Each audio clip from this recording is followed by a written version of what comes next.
Hello, everyone. Just getting everything started up here. Let me make sure I have all the presenters added.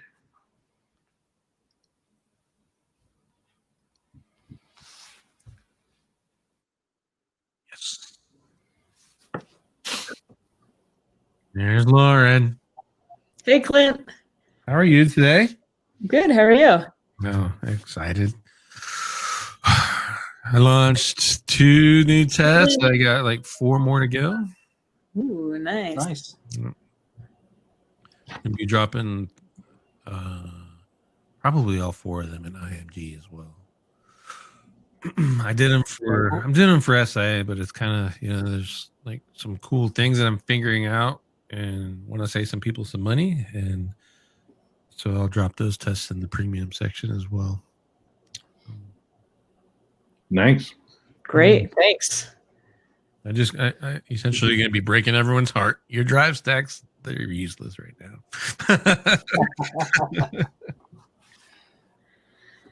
Well, I am on a terrible internet connection, so please do let me know if I'm cutting out.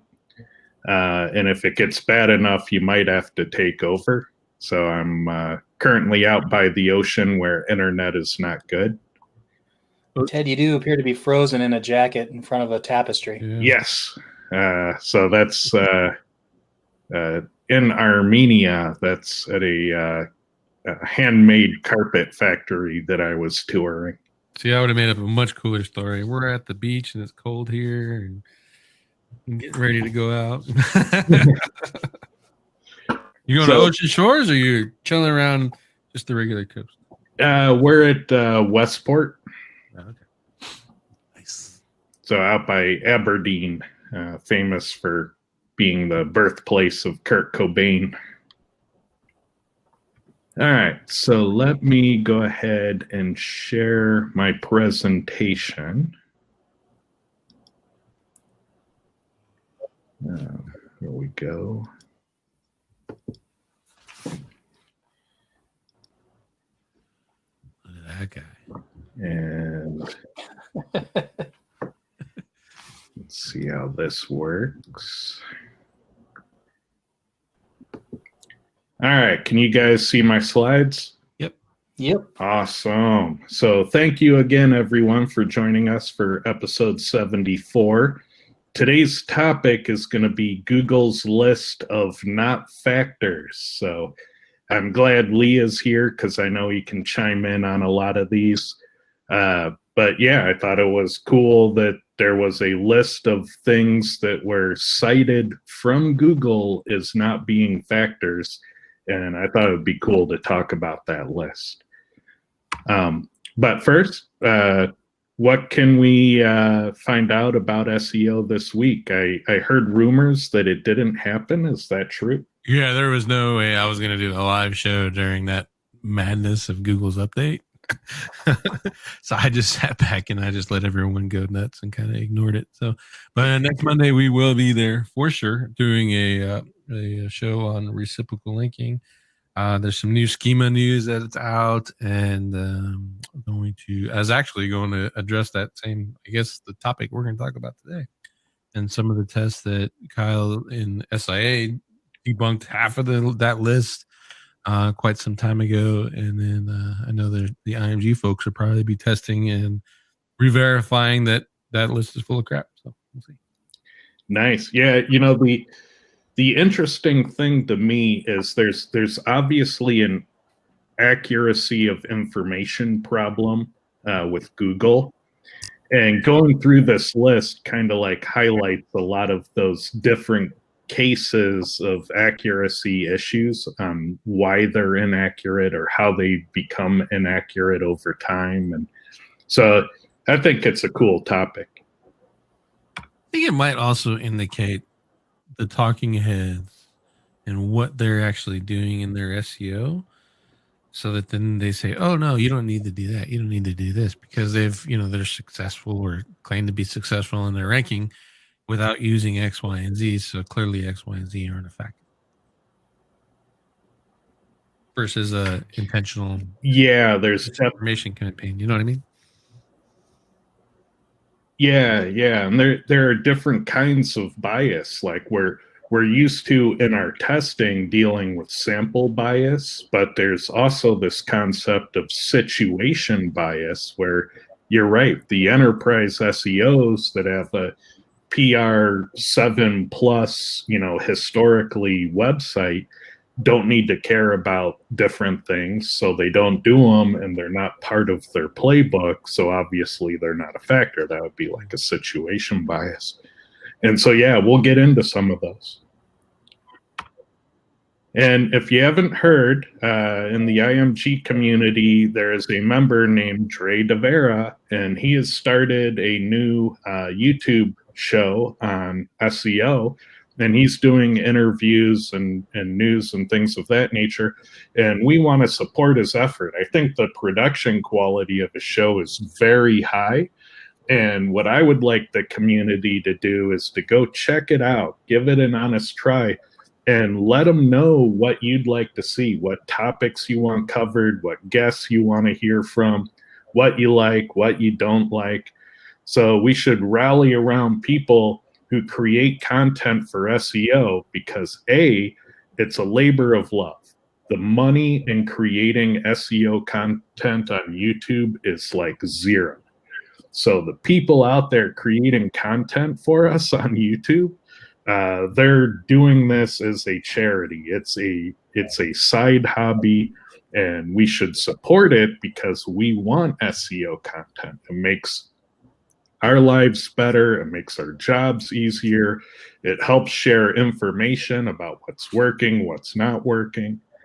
What do you think, Clint? You do YouTube content. Love his show. I was watching it the first episode, and ever since then, I've kind of been following along and looking at how he's doing his production, the show production, how he's integrating. Like, there's SEO news, right, that I do, and then he takes it and actually makes it almost like a legitimate news program. Like his show could actually be on TV, kind of the way that it's set up. So I think it's really cool, and I enjoy watching it. The production value on what he's doing is fantastic. And then in addition to like the news segment, then he gets into a special guest. He's had some high quality people on already, some high quality people to come. I'm sure. I think I'm on in a couple weeks. But I am super impressed with how well he's doing. Yeah, so definitely check out this show. This is an up and coming hit, I'm sure, and we definitely need to rally as a community around somebody who is making, great efforts to do something awesome. And so yeah, please check it out. It's called the SEO Video Show.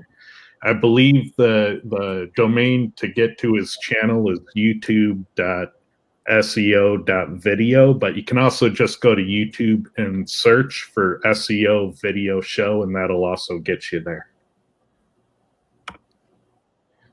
So what's coming up on IMG? So I'll let Lauren hop in and walk us through what's going on in the community. Yeah, so tomorrow we have a premium SEO site audit, and that is from High Voltage SEO. So that's a really high value site audit. And this one's a back and forth between one of our community members and the HV SEO team. And so it's really an interesting audit format, and I think people will learn a lot from it. Then on Thursday, we have the SEO testing mastermind, and we have an expedition, and all of them attacked the indexing problems that people are dealing with right now. So that's really a must see, I think. Then on Friday, we have our weekly pro tip, where someone goes through and talks about, in 5 minutes or fewer, what you should know and how to do something. And then Tuesday, we have our next AMA with Kyle Roof. Well, that's awesome. And I like to sit in and be a lurker in the Kyle Roof AMAs. They're a lot of fun. He does a good job with those. So if you haven't checked out those, they're pretty good. Yeah. So what's the SEO testing mastermind about? Yeah, so you know, Lee, are you with us? Or Lauren? Lauren is fine well, too. if Lee is here, you know, he's the testing master, so he might not be here. Let's see if Oh, it there he is. comes on. There it goes. Yeah, I think Lauren kind of covered it. We've got 5 people that went after the question of, what are the indexing and de-indexing factors. Of course, you can't nail them all, but they've got some very intriguing and useful results if you're a tester or a content publisher that's just struggling to get your stuff indexed. So it's going to be an interesting show, and one that, as a tester, I've been looking forward to for a while. So that's what we got. Awesome, very cool. Yeah, indexing is quite the issue now.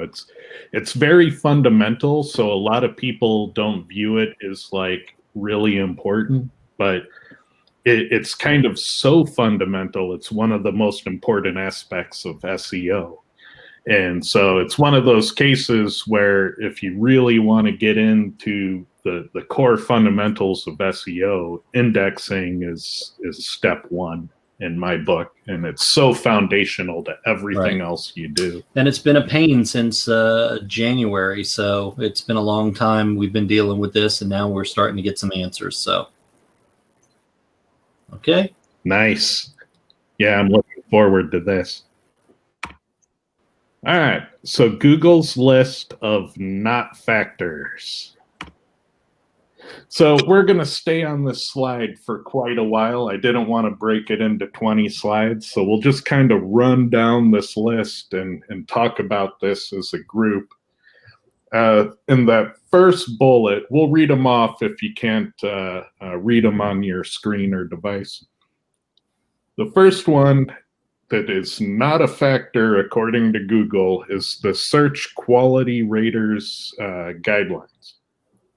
So this one, I think, is kind of a loaded bullet, because in those guidelines, I've read through them, I've combed through them with a fine-tooth comb, I've gone through all the different versions over time, and when I look at those PDF files of what the guidelines are, I typically look for anything that I can measure, that I can detect on a page, that I can count the number of, and I create those. And I saw recently that Page Optimizer Pro has categorized a lot of those things as EAT score or EAT factors.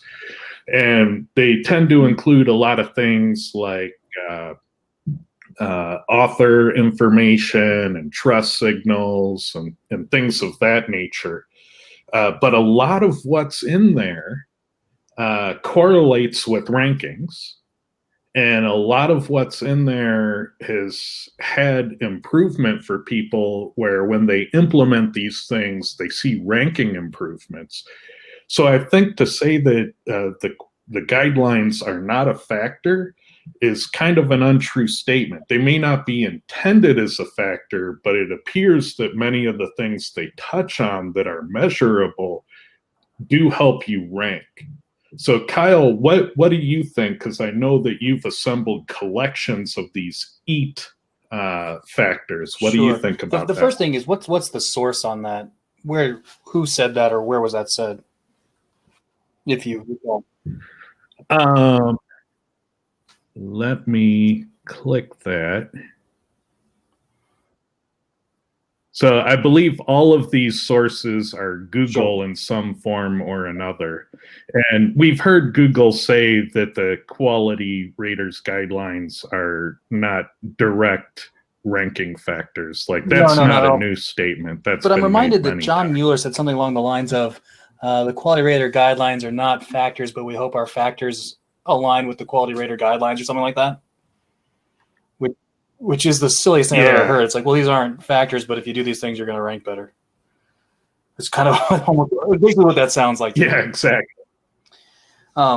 So what we did for POP anyway was we went through, as you were saying, the quality rater guidelines. We combed through them and we looked at it from the perspective of what can a bot crawl and see, or what can a bot crawl and find out of these things. And so we pulled out all the things that we could identify that it could be done quickly, taking the concepts of speed and cost into consideration, what might be doable. And then that's what we pull out in pop, is what you are doing versus what your competitors are doing across all those different things.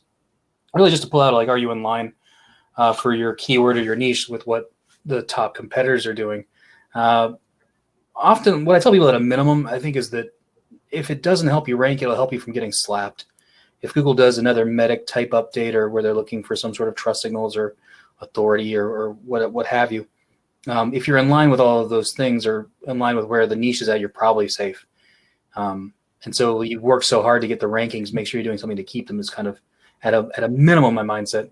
But then getting back to my statement on what John Mueller said, it seems that these things align with ranking factors. And so sites that are, you should just do them. Like sites that are real sites, do them. You should do them. It's the kind of thing that just makes sense. Yeah, and a lot of these things as a secondary benefit will help you survive manual review. So if you're into the gray territory, you probably want to be doing by and large, some of those things. Oh, I'm sorry. What do just you real think? Quick, the people that have the most problems with these kind of things are affiliate sites, because they usually don't want to give that information. And I know that Google does not want to rank affiliate sites necessarily. They want to get to the people that are accountable for the sale. But then the other people that struggle with too are work from home type businesses. And those, again, I can see Google, well, if you don't want to talk to, if you don't want to have your customers have access to you, I can see that Google would want to limit those sorts of things. And then, of course, the third category is just people that are committing fraud. Try not to look like somebody committing fraud. It's kind of my baseline recommendation, because if you look like that, then that's how Google's going to treat you.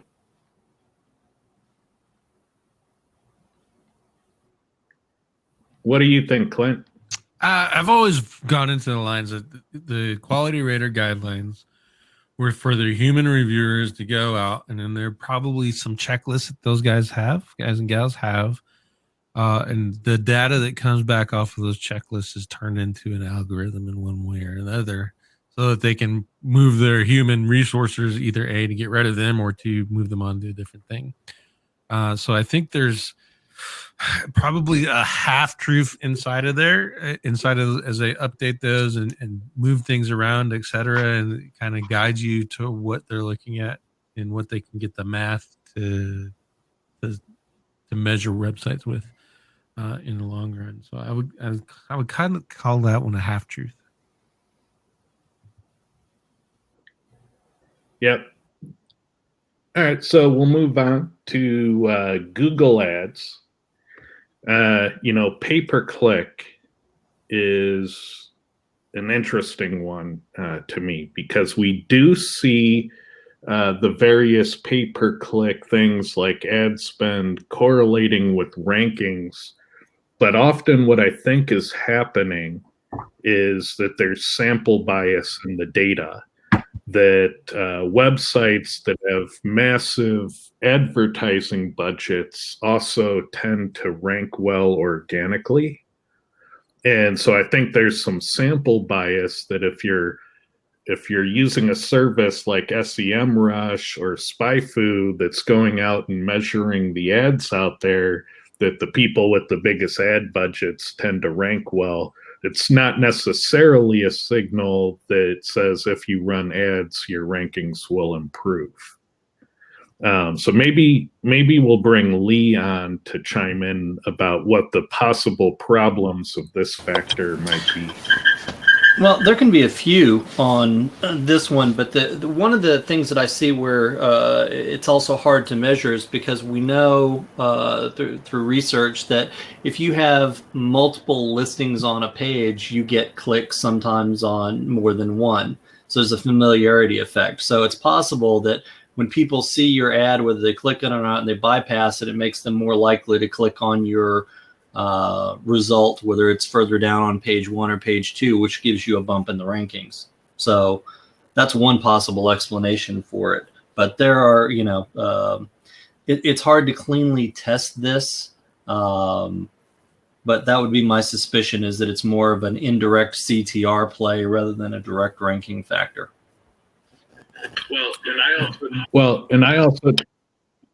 I've also seen from online retail that the reverse is also true, that when a shopper sees a paid ad at the top and also sees you're ranking #1 organically, there is a high likelihood that that shopper may just feel, even subconsciously, that you should pay for their business. So they choose to click the ad. And I call it spite clicking when that happens. But when given the choice of a free link and a paid ad, there is a certain percentage of your customers that'll make you pay for the business. I do that. If I'm searching for a business name and there's an ad and then there's organic, I won't scroll down to go to the organic. I just click on the ad. Yeah, so it's it can also hurt your organic behavior as well, and that's why it's important that if if you have that #1 organic listing and there's not a lot of other competition in the ads at the top, that you probably want to suppress those ads, because you're basically trading free clicks for paid clicks. You're just hurting your margins of your business. And in online retail, I always had a constant battle with the pay-per-click team, because they get bonused on how much gross revenue goes through those pay-per-click ads. So they would just basically steal free clicks to make their numbers look better, to get better bonuses. So if you're in a business where you're being, rewarded for gross revenue for your channel, you might be hurting the business by, stealing that free traffic. So you gotta have the right hand be careful about what the left hand is doing. So social media mentions and likes. This one I have said for years, because back in my retail days, I had access to more Facebook fans than the NFL combined, across about 30 properties. And I tried to leverage those hundreds of millions of fans into SEO advantage, and it never really manifested. I couldn't get pages to get better page rank. This was back when that was published in the toolbar. I couldn't get rankings to shoot based off of likes and links in Facebook. But what does happen is when you have a very high visibility social media promotion, brand searches skyrocket, because people see the brand, they remember later that they're interested, and so what ends up happening is you end up getting more brand searches. And as a result, I had to start coordinating my understanding of the social media marketing calendar and brand searches from organic. And whenever there was a big social push, I had to attribute the brand searches not to SEO, but to that social push. And so if you're trying to do accurate attribution to the effects of your channel marketing, that's one area. But I could never get mentions and likes on Facebook specifically to pop as a factor. How about you guys? Kyle tested this, and mentions and likes didn't do anything, but it was the shares that did. And I've noticed that in my real world application is like a group. Mentioning in a group does absolutely nothing for you. But doing or sharing on your Facebook page and profiles, because Google's actually reading those and indexing them, helped. So I would go along that this one is probably true. Yeah, I'm in agreement with that as well. The other thing too is that it could be something where if you do share it outside of a group, then what happens with the shares, the more traffic comes in. And it could be something related to that, but just liking something or mentioning something, it just stays on that spot and doesn't seem to do anything. I will throw this in the service that Kyle tested. The last time that I tested that, I managed to tank 3 sites. Now, in all fairness, I might have overdone it, but just be careful with that.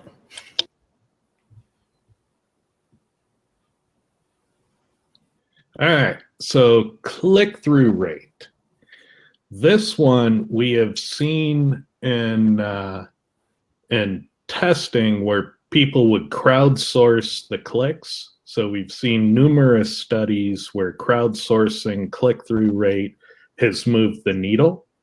I know that Lee and testing under scientific conditions has both influenced rankings and expanded proximity with CTR. So in my mind, this notion that click-through rate is not a factor is kind of busted. What do you think, Lee?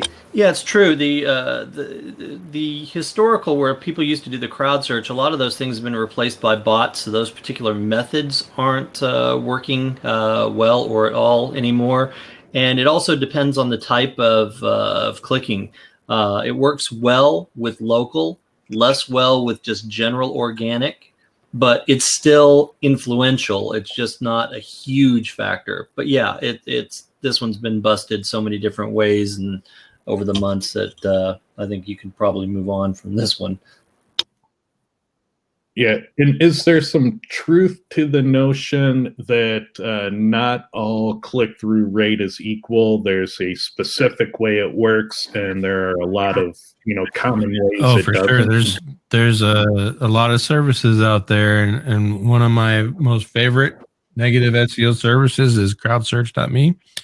We used to be able to plug a site right in there and drop it like a tank. So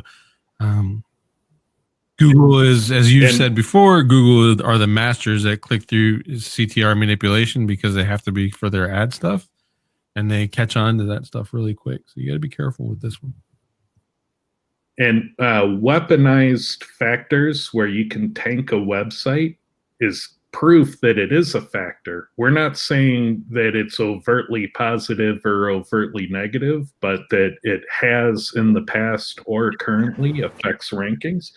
And if you can weaponize it, then yeah, this one works in either direction. Clint is correct. There are ways that you can use this to take a site down. I don't know if crowd search is still there, but I might test it just for fun. All right, so these next two were made really popular by Josh Bashinsky. He's on another YouTube channel, or used to be. I haven't seen him do anything lately. But he used to swear by pogo sticking. And that's where you conduct a search on Google, you visit a website, you decide it's not for you, so you hop back to the Google search and you hit the next result below. So that action of looking at the results and going back to search and looking and going back to search, that's the pogo sticking. And if you like what you see on the page, then you'd have dwell time. And the one right below it is bounce rates, and these are all kind of related to bounce rates. So we'll just do these three together. So, Kyle, what do you think about pogo sticking, dwell time, and bounce? Well, the problem with like dwell time and bounce rate is it doesn't click in or it doesn't count until you click somewhere else, first of all. The other thing is that somebody can come to a page, have a great experience, get all the information they need, and leave, and that's not indicative of a bad thing. So it seems harsh to punish a site that would just provide the right information on the page without siphoning someone somewhere else in order to get the benefit of a lower bounce rate or increase their dwell time. Please. The classic. Oh, sorry. I was going to say the classic example of that I always have given for years is the Daily Dilbert comic strip. It has like a 96% bounce rate because people come, consume the daily comic strip, and immediately leave. Presumably they're not having a bad time or they would stop coming. like, that was kind of the thing there. So like those things as indicative for anything in rank seem harsh to me, because you could actually punish a site that is doing well and reward a site that really people are frustrated and they're spending more time on there because they can't get the information they need and they have to click around more. So that's where I think they're problematic. All right. Any other opinions on that? Or I would note that we're 30 minutes in and we've only done, I think, 8. Just FYI. Well, if we don't get all the way through, we'll break it into a 2-part. I've tested pogo sticking and dwell time, and they're both factors. There you go. Wow. Tell us Well, more. dwell time, the thing about dwell time is you can't just go and set something and just sit on a page. Like if I go and I click on your result and I read it for, let's say, 3 to 5 minutes, and then I click another page and I spend a couple of minutes, the total time on site might be the thing, but it does seem to drive rankings up relative to just a normal visit. And in terms of pogo sticking, I did a reverse pogo sticking test. So imagine if you're, let's say, a plumber and you have a bunch of people searching in proximity of your business and they're clicking on everybody else's business but yours, you tank. So, it's kind of you're not bouncing back. You're sticking with certain ones but avoiding others, and that tends to be a measure as well. Yeah, but that wouldn't be pogo sticking, though, would it? That would be your CTRs for them. It is. Yeah, it is the. But when you bounce, you can bounce back and forth between certain pages and not others, and it negatively impacts the ones that aren't playing. Now, I don't know about just direct pogo sticking, like click on result 1, go back 2, go back 3, go back, and then see what happens. When I click on result 4 and it satisfies me theoretically, but. But I know bouncing back and forth between them, you get some, if you're ignored, you get hurt more than you lose benefit from bouncing back and forth. So it's kind of reverse pogo sticking. I think, I don't know. I think pogo sticking is probably the wrong term to use in that use case. Mm-hmm.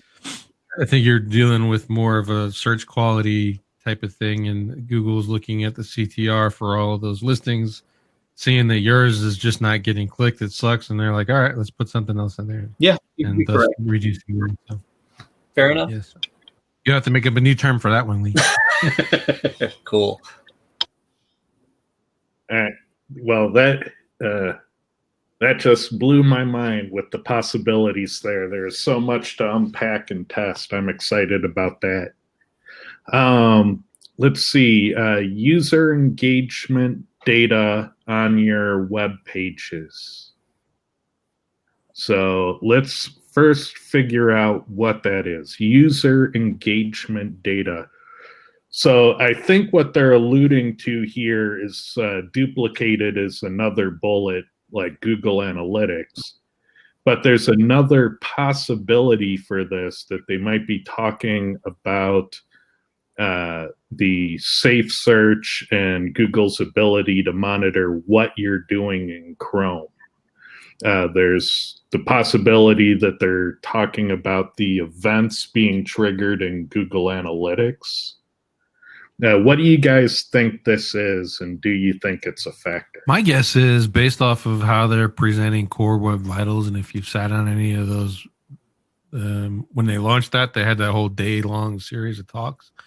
And Core Web Vitals was based off of user engagement data, at least how they're selling it. So I'm thinking that at the same time they're promoting core web values, they're saying user engagement data is not a ranking factor, and that doesn't jive with me. So either Core Web Vitals is a waste of time, or they are using engagement data as a ranking factor.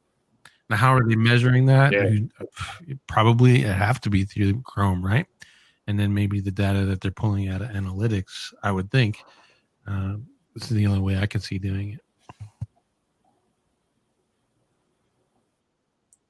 What do you think, Kyle?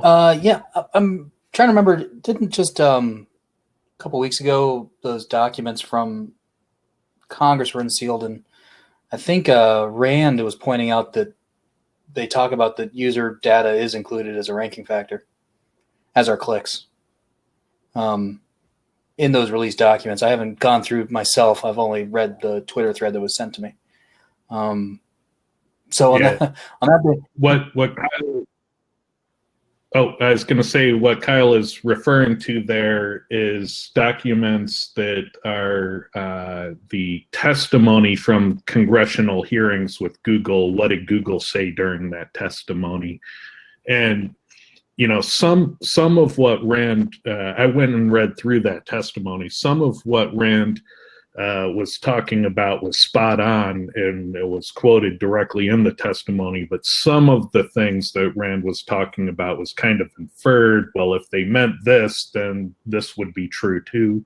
But then you're getting into trying to translate. So, you know, I think you have to go and read that one for yourself if you're on the fence about that testimony.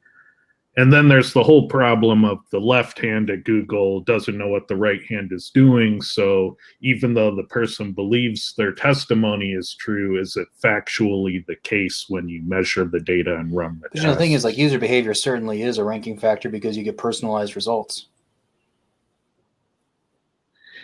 Yeah, but for the most part, when we do testing, we're trying to do it incognito. Like, we don't count a ranking boost in personal results as an actual SEO achievement. We want you to actually move the needle for people who would be conducting the search for the Sure, but you first could think time. about like Google Feed, which shows up in like Google Discovery.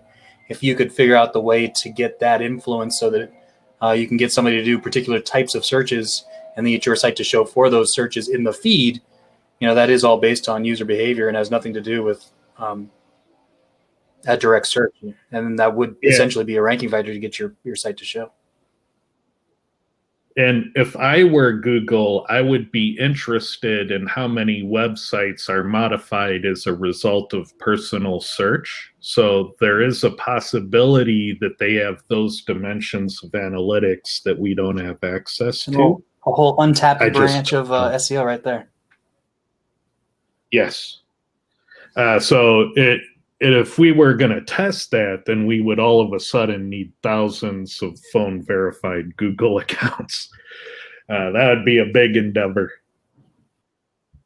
So user behavior, Chrome data outside of Core Web Vitals, Google Analytics data, toolbar data, and traffic on a website. Lee, let's wrap all of those together because we kind of know what that is. Yeah, that they definitely get some benefit for, you know, traffic on a website. Now, for a lot of stuff, for the traffic thing, you don't know, you know, sites that rank well get traffic, you know, so is it the traffic that's driving it or the ranking that's driving it, or is it both of them as a factor? But I can tell you, if you have a site that ranks way down and you start to send it some traffic, it will move up because Google senses that via Chrome. So that we know. As far as toolbar data, don't know. Google Analytics data, not sure. And Chrome data, yeah, that's how they measure it. So I know that, you know, that via Chrome, Google can track traffic outside of the Google ecosystem. So, and it leads them to change rankings as a result. That's an important statement there. Like, a lot of people will gloss over that and not understand it. What that means is Google, because of Chrome, knows how many people, what demographic of people, what interactions people have on Bing or on DuckDuckGo. You'd think that, oh, Google's not those websites, so they don't know. But because people use Chrome, oh, they know on all the know. sites. Like if I'm visiting high voltage, you know, SEO, if I load a particular page on Kyle's site or on SEO Tool Lab or, you know, any of these things, they know because when you load the page in Chrome, it goes and registers that with the Safe Search API is the way we think it's being done. But if you do enough of those visits outside of the Google ecosystem or outside of any search engine, they still know and will respond to it. Yeah, so they probably have their own session ID based on Safe Search given to your browser instance. And because of that, they have the full clickstream data of everybody's sessions on every website, which is remarkable. Like my head explodes at what a privacy concern that becomes for one business to have that level of visibility. But that is, in fact, what the technical setup is. What I'm not saying here, so let's crumple up the tinfoil hat. I'm not saying that Google is misusing that data. I'm not saying Google has done anything nefarious. What I am saying is I am in awe by the access that their technology has. I mean, at a minimum, when you load a page, because of the Safe Search API, there's like a page counter, and it says, oh, you've had 1 visit, 2 visit, whether they, track anything else about it or not, just because it comes through Chrome, they know that pages are getting traffic and they might not be in the Google ecosystem or ranking well. And so they consider that and utilize that data. So. And I want to give Clint an opportunity because I know he has opinion in this area.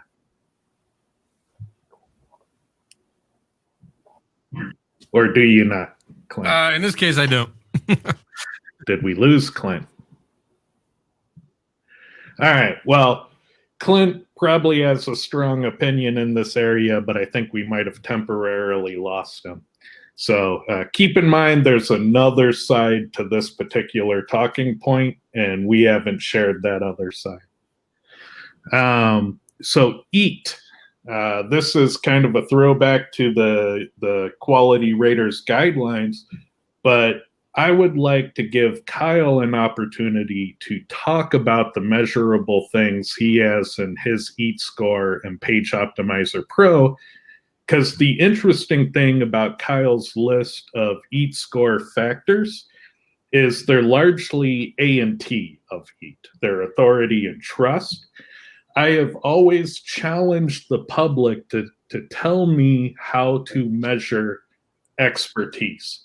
And I can only think of a couple ways, and they typically revolve around credentials and certifications. So you're a PhD, you're an MD, you're a lawyer, you're a realtor, you're in those databases, you're a recognized entity because of those credentials. But outside of those niches, how do you measure the E part? So Kyle, what are your thoughts? Well, yeah, the thing would be, let's say somebody's got a degree from Stanford and somebody's got a degree from MIT, and they're both 2 years out, and somebody who doesn't have a degree has been doing it for 35 years. Who's the expert? Who's to say?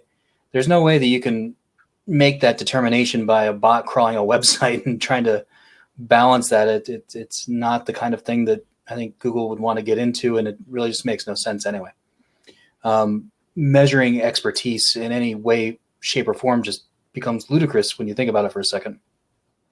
Now, when the original medic stuff happened and sites like Dr. Axe got hit, and then a whole bunch of people in the holistic space got hit, the natural supplements type people, they were all up in arms saying that there's this bias against us. But then you go to their sites and they don't have any information that says who they are, not their expertise, but just who they are, like who owns this website, who's responsible for this content, where are things located? If I follow your advice and something goes wrong, who do I contact? They lacked all of those types of information. The same with Dr. Axe. Who owns that site? You have to go 2 clicks off of the site to find the parent company who's actually responsible for the content. So even though you can look at a site, you can be like, oh, this is a very trustworthy person. They've got great advice. They've been doing this for 30 years. I like what they're talking about in this holistic sense or that. And that's great. But the problem is those sites really struggle to demonstrate that they're legitimate people behind them, in the same way that Dr. Axe had the same problem. It's owned by some company called Leaf something or other. But it's really, you can't see that on the site. So if you have a problem and you need to contact them, it's really, really hard to do. On the other hand, I know some sites in the supplement space with a site in particular that I work with where there's a phone number you can call, and there's an address. And if you want to talk about media or marketing, there's this email address. If you want get advice about this, that, or the other, or reach out in another way. Here's this email address. And that site flourished. And it was still selling the same types of over-the-counter this or that, but you could see who was behind the site, and it was easy for a bot to find, not just a human being, but a bot could roll in and find it. And so that's where I think you need to focus on. It's not demonstrating that you've got some PhD person on your site, but that's an actual person that they can be contacted. And again, that can be spoofed, but it becomes a lot harder to start spoofing all of those things. This would be just because it becomes hard to maintain. It's hard to put an address if you don't have an actual address. Those types of things. And so that's where I get into it. I don't think measuring expertise is worthwhile, but there are a lot of things you can do to say that we're an established business, we're responsible for this content, you can contact us. And those are things I like to focus on. Yeah, one of the things I like to do is I like to create category buckets for factors. And I really like that you grouped a big list of each score factors in Page Optimizer Pro. I thought that was a very clever invention that you did. One of the buckets I refer to is the authority bucket, and we know that there are things like citations and backlinks and mentions and stuff like that going into authority. And then there's the trust bucket, which is kind of obvious. Is it a secure website? Is it in good standing? Has it been penalized? Do you have accountability? Those are trust factors. Then there's the relevancy bucket, which isn't addressed in the quality raters guidelines. So that whole bucket of factors for relevancy isn't even included. So technically, if you're doing buckets, this shouldn't be EAT, it should be REAT, because you need that R. Maybe rate if you want to make it a word. But the relevancy factors aren't even included. And then the expertise factors are very hard to define. And so I like finding those buckets of factors that are closely related. So we'll do 3 more here, and then we'll stop, and we'll do the rest as another episode. So responsive design. This one, I'm not sure that it is a factor, but at the same time, I do know that having the mobile friendliness stuff integrated helps indexation. And maybe Clint can talk about those basic components that might be beneficial. What do you think, Clint? Do you want to share that, or is that No, is my mic working now? Hopefully. Okay, good. Yeah. What I found out was and specifically this is in relation to the test pages. Using your tool, you know that when the default template that it makes, it does not take into account mobile usability at all. And I was having a significant issue getting my test pages indexed. And I don't use WordPress, so a WordPress theme typically would take care of all this stuff for you, right? So when I addressed all of the messages inside a Search Console for my test pages, all my indexing came back. So while I don't know that yet a responsive theme is a ranking factor, it certainly is something that they were looking for at the time for indexing, because it was the mobile first indexing push. Now, is that the case right now? I'll let you know, because I'm publishing all those tests today. And they shut off mobile first indexing temporarily, which I think is probably tied into their issue that they were having with caffeine, that was just getting too many links to index, and it clogged up the system, and that's why all the indexing problems they were having. So now they shut off mobile first indexing, which turns into this thing now. So can I and doing all the page speed stuff as well at the same time. I can't say that the responsive design helps with speed with rankings, but it certainly does with indexing. Yeah, and I've seen recent problem websites that have been having issues it so that even within the responsive design that the rendered content is different between mobile and desktop. And I kind of have like no idea how Google's algorithm would handle that when your responsive design is dynamically showing one set of content versus another. It's kind of mobile cloaking when you make this mistake with your website, and it's kind of a crapshoot as to how it affects your rankings when that responsive architecture is showing different content. So yeah, more testing is probably needed there. AMP, I have long thought this was not a factor. You know, I've been trying to correlate AMP, and so in the field, I never see AMP correlating with rankings across large numbers of keywords. It doesn't ever seem to pop up as a significant thing to do to rank well. What do you guys Yeah, I've never think? thought it was a ranking factor either. However, I'm getting ready to do a bunch of tests where I combine AMP with schema, and we'll see how that goes.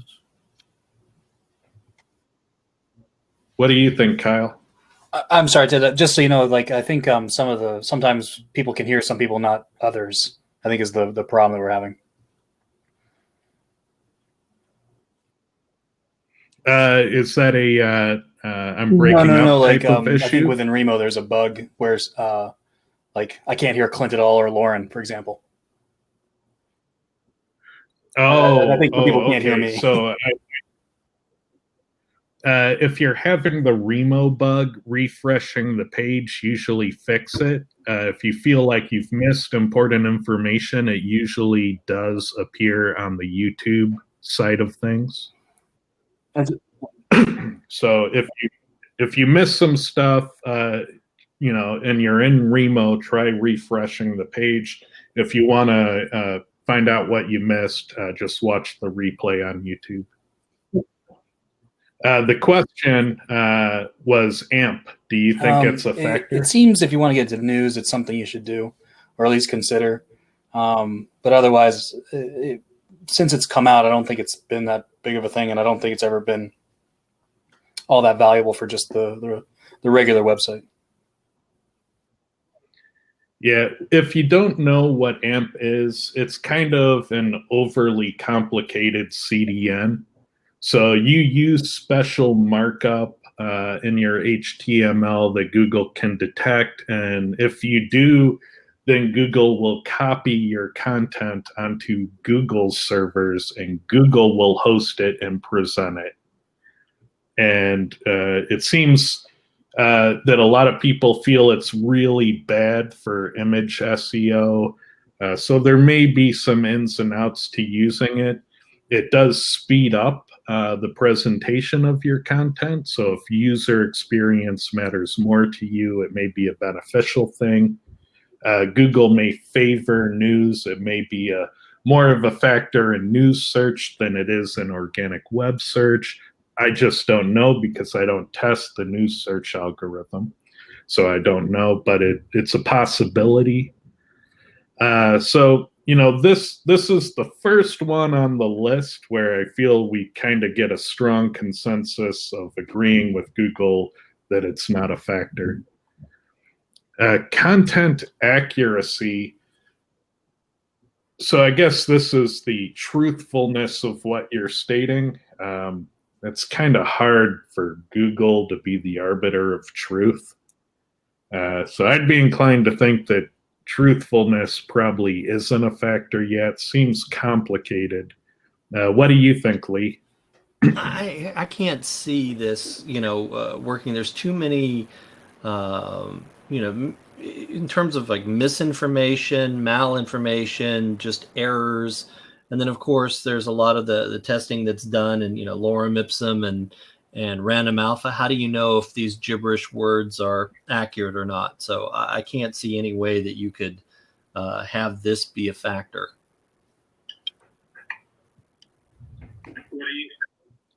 What do you Yeah, think? as long as Kyle's Quinn? tests are ranking and my website ranks with short codes, it's all the whole site short codes. So as long as those are still working, they haven't gotten content relevancy, content accuracy, or any of that nailed down as a factor.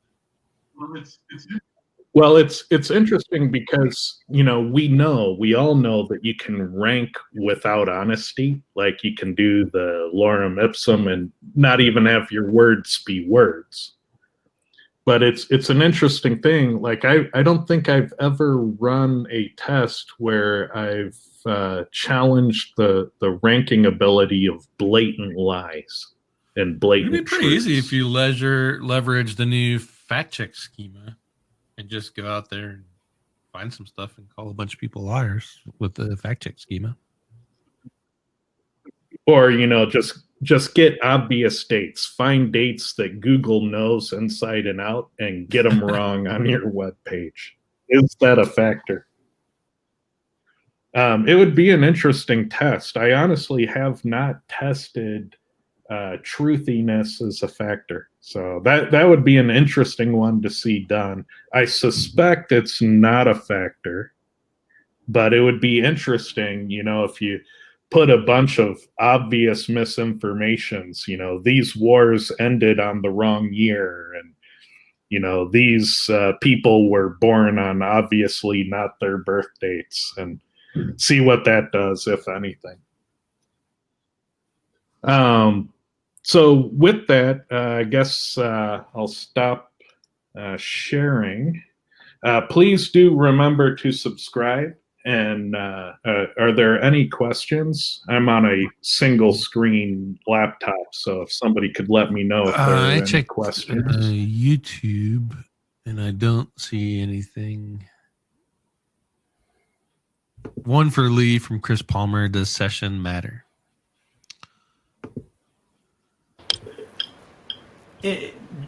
Define session. I mean, it clearly it's more the behavior that I track and what Google can see beyond. I don't measure it at a session level per se, but so I can't answer that. I don't know.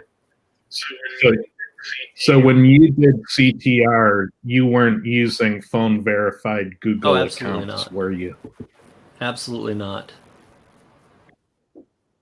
Because that's probably what he was I think asking about. there are arguments. Session metrics and analytics, right? So maybe whatever they're using to say that you have a session, is that in analytics, is that measurement a factor? I guess probably be more specific. Yeah, at a fundamental level, reporting tools will define session as the combination of like an IP address and a narrow time frame of activity and maybe a hardware profile like your user agent. The combination of those things will become a user session. Yeah, there's all of the probably 95 to 99% of the traffic testing that I do. It's done with clean browser, clean history, clean everything, different user agents, different IPs. So you're basically. And then session gets better when it's a server side session token, because those get assigned and cookied and can be re-verified as a return visitor. So those are better than like IP address and timeframes. But there's usually, some strata of how a session is defined, and the better session indicators that they can find from like your cookie will preempt things like your IP address and things of that nature. But it is quite complicated how they determine a unique session and a unique visitor. And that should probably be a topic for another day. So I guess with that, we'll call it a wrap, and we'll do the second half of the list next week. So thanks a lot, everyone. Thank you. Have a good one. Bye, everybody. Take care.